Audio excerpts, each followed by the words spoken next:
that you all are doing and the tremendous mission that you have to accomplish at HUD. Wanted to talk with you. You know, it's so interesting that the phrase HUD is urban development, but HUD as well has so much work that's done in rural areas as well. And so I wanted to ask you about funding that's available for the home funds, which can be used for construction and rehabilitation housing for home ownership in areas where adequate supply or substandard houses are available. What is your commitment to ensuring that those funds are necessarily going to those communities that have not seen it as yet? I commit to you, I'm going to take a good look at it and figure out what we can do to be helpful.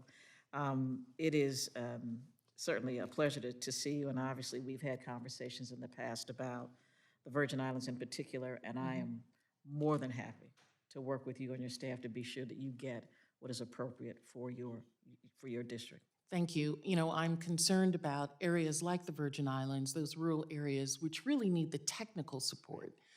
You know, I heard a colleague talking additionally about the choice neighborhoods.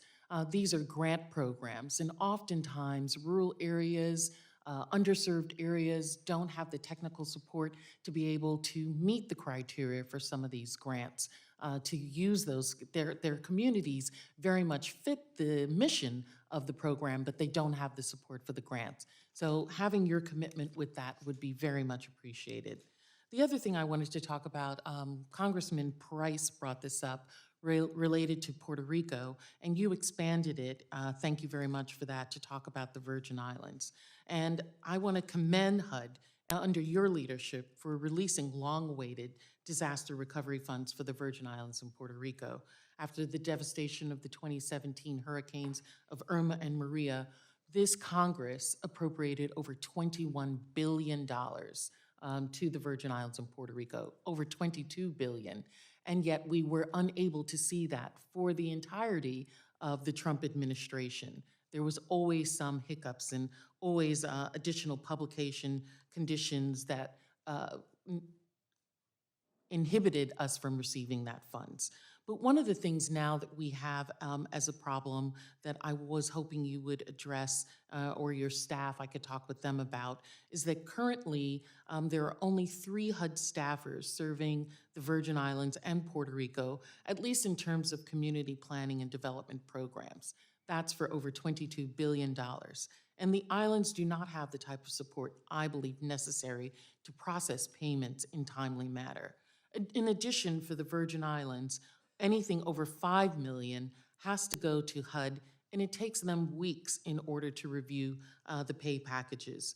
Are there any provisions included in this budget that could help, say, raise HUD staffing levels, including for the Virgin Islands and Puerto Rico, related to the implementation of CDBG DR funding?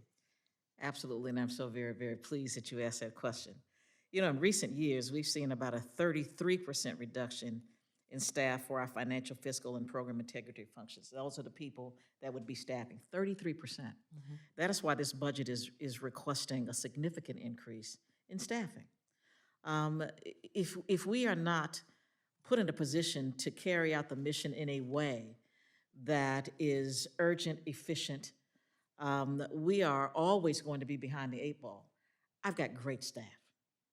Don't get me wrong, the staff we have is outstanding, but they can only do so much. And so if we build our capacity within the agency to do the kinds of things that you are talking about, we will be a much better agency. So that is why we've made this request. But also do know that at some point in the last couple of years, we reached our very lowest, 6,000 employees. At one point, HUD had 20,000 employees. So you can imagine what is happening, and I say again, at one point, HUD was 7% of the federal discretionary budget. Today, it is less than 1%.